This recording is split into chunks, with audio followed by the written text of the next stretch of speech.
సిద్దిపేట జిల్లా చిన్న కోడూరు మండల కేంద్రంలోని సచివాలయం ముందు రాజీవ్ గాంధీ విగ్రహం పెట్టాడని నిరసిస్తూ చిన్న కోడూరు మండల కేంద్రంలోని తెలంగాణ తల్లి విగ్రహానికి బీఆర్ఎస్ పార్టీ బీఆర్ఎస్వి ఆధ్వర్యంలో తెలంగాణ తల్లికి పాలాభిషేకం చేశారు।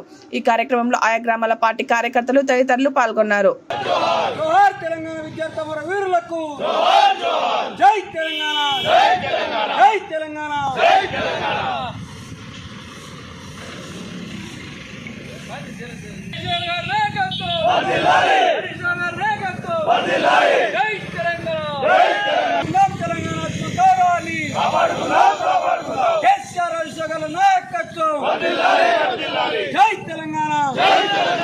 కేసీఆర్ హరీష్ గారి నాయకత్వం। జోహార్ తెలంగాణ విద్యార్థి